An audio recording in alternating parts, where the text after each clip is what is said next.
What's going on, guys? Welcome back to another Albion Online video. In this video, I want to share the top 5 beginner free-to-play money-making methods. These are the 5 things that I've chosen to share with you guys on a beginner level on how to make some silver. So there's still a bunch more ways to make silver. You pretty much can make silver doing any activity in the game, but these are the top 5 things that I have recognized that have helped me level up a couple accounts from the beginning, just from free to play. So these are the top 5. So starting at number 5, we got faction flagging. Now the reason I put number 5 as faction flagging is because there's not a specific activity that you need to do to be able to make some silver while you're faction flagging. So what is faction flagging? Anytime you are in a city, there will be a faction for that city. So if you're in Limhurst, there's the Limhurst faction or whatever, any other city, except Caerleon. Caerleon does not have a faction. What you would do is you would walk up to the faction guy, ask to be enlisted with the faction, and then what you would do is you would go out and do any kind of activity in the game, and while you do some activities in the game, you'll be getting some faction points.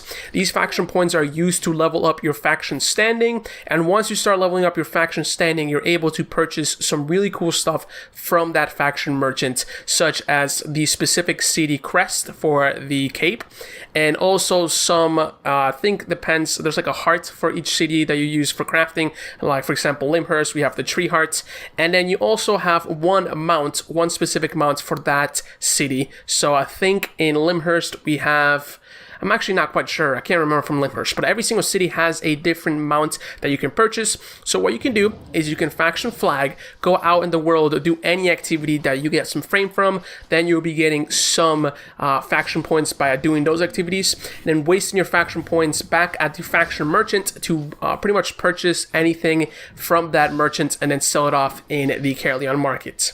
Now, there are some things that you need to be aware of when you're faction flagging, and I'll have a link in the description to a wiki article which explains everything you need to know. But basically, if you're out there in the world, even in a blue and yellow zone, there is a PvP aspect when you're faction flagged, especially against other enemy factions. So if there's someone from the Limhurst faction and someone from the Fort Sterling faction, there could be a PvP conflict when you're out there in the world. Yes, even in blue and yellow zones. So you need to keep this in mind. Once again, there'll be a link in the description to a wiki article if you want to read everything about faction flagging. Moving down to number 4, we got treasure sites. A lot of people like talking about treasure hunting, and that's completely different. Treasure sites are designated areas where treasure spawns every 30 minutes. You guys have probably seen them throughout the world. And what you can do is every 30 minutes, there'll be a treasure that spawns in the middle of the site. You go in there, you open it, there'll be a bunch of goodies for you. But the thing is, that area is designated for PvP, so people can come in and can, start attacking you and stuff. But the cool thing about these treasure sites is that they're surrounded by silver drops, as well as little coffins that if you destroy, they drop even more silver. So you can easily go around the treasure site, picking up all the silver, killing the coffins, that drops more silver. And the other cool thing about these treasure sites is that every once in a while, you're going to come across a statue. When you attack the statue, it gets to a certain HP, then this huge ghost comes out and starts attacking you. If you kill that ghost, it will have a chance of, first of all, dropping a bunch of silver. I think between 3,000 and 7,000 silver, depending on what zone you're choosing to do this in. And it also drops a bag, and in that bag it can drop something like runes or some cool item that you can sell in the marketplace. So that's what I like to call the treasure sites, and a lot of new players might be looking forward to doing this because you still have a little risk because you are in a PvP area, but as soon as you see someone that's tagged up, you can easily leave. These treasure sites spawn pretty much from blue zones, yellow zones, red zones, black zones. So yes, it might be a little bit difficult when you're starting off because people might come in and try to PvP you, but you just gotta keep in mind that every 30 minutes those treasures spawns. So after 30 minutes, if you don't want to do any PvP aspect, just leave the area, wait for everyone to start fighting for the treasure, and then come back and keep picking up all the silvers. Moving down to number 3, we got fishing. Fishing is one of the most misunderestimated professions in the game. A lot of people just think of it as the odd one of the gathering professions. But as a beginner, fishing is one of the best things you can do to start building your silver. So first of all, fishing, you start off as tier 3. So you get to skip the tier 1 and tier 2 grind. You start off with tier 3. That means you can start fishing tier 3 and tier 4 fish. The other cool thing about fishing is that you can pretty much fish anywhere in the game as long as there's water. So you can easily go to any water pool in the game, throw your rod in there, and you'll automatically start getting some fish. So that's the other cool aspect about fishing. The fish that you get usually sell between 200 silver to like 500 silver from tier 3 and tier 4 fish.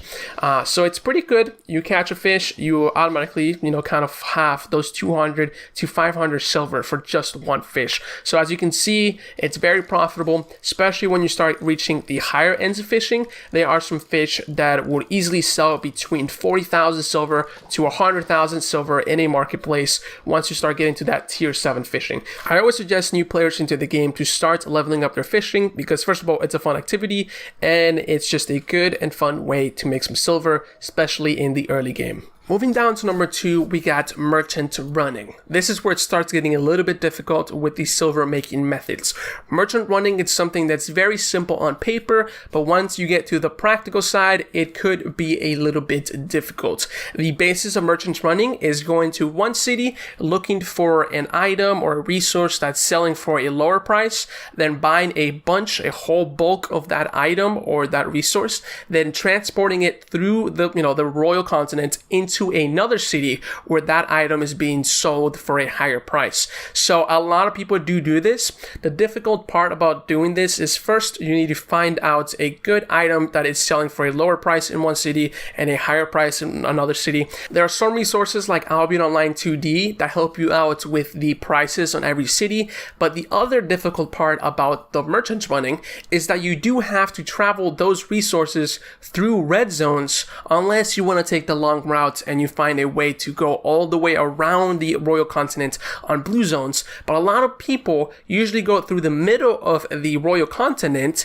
and especially if you want to get to Caerleon. Caerleon is the best marketplace in the game, and the only way to get to Caerleon, you usually have to pass at least 2 red zones. So it might be a little bit dangerous because there might be a bunch of people who are ganking that location. So that is the other difficult part about merchant running. But once you get the hang out of it, once you know what item is selling for what in what city, you can easily implement this in your money making methods, and people make upwards of millions of silver every couple hours because they dedicate themselves on merchants running, trying to trade different resources in different cities, because there's always going to be a demand for one resource in another city that there's not a lot of.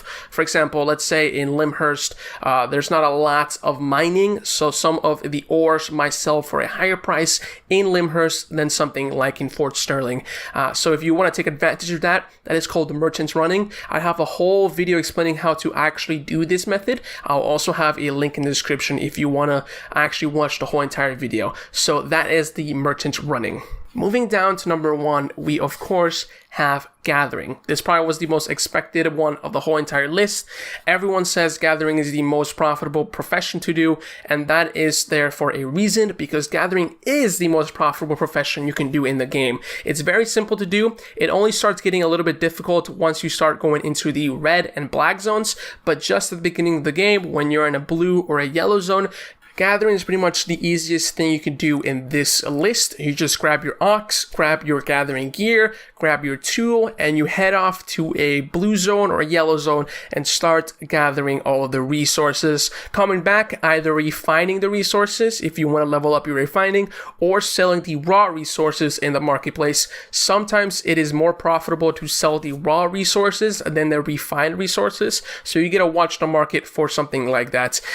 So it's very easy. You can easily implement it, and especially once you start getting to the red zones and black zones, gathering just skyrockets. The jump from tier 4 to tier 5 gathering is one of the biggest jumps in the game. A tier 4 resource might sell for 200 to 300 per resource, and then once you start getting to tier 5, which is just one tier jump, you're going to start selling those resources for 1,000, 1,500 silver in that marketplace. I could sit here and do a whole 10-minute video explaining to you why gathering is the most profitable thing to do. But before we end off this video, I do want to talk about 2 other ways you can make silver. They're not in the list because some people might not like doing them or it takes some time.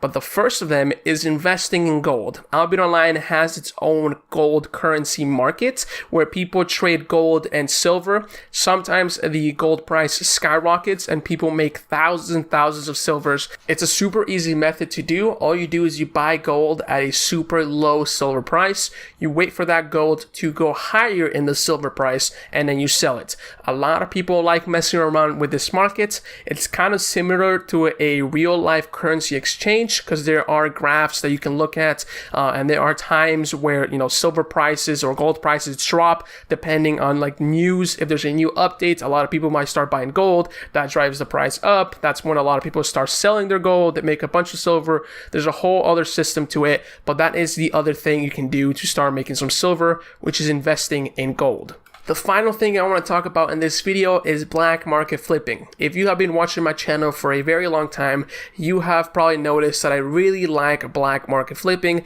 because it's the easiest and safest thing you can do in the game to make silver. There's pretty much no risk at all. You're safe inside a city, so there's no risk of PvP or anything. So it's one of the best ways to make silver. A lot of people make millions and millions of silver each and every single day. So if you want to watch more about black market flipping, I will also have a link in the description to a video. One video is explaining how you can do the black market flipping, and the other video is how the black market actually works. So with that being said, I really hope you guys enjoyed this video. Hope you guys learned something. If you're new to the game, use any of these methods. You will easily be able to make a couple thousand silver each and every single hour. So you can either start saving up for your premium, or you can start buying that item piece or that mount that you really want. With that being said, I hope you guys enjoyed this video, and I'll see you guys later on my next video. Peace.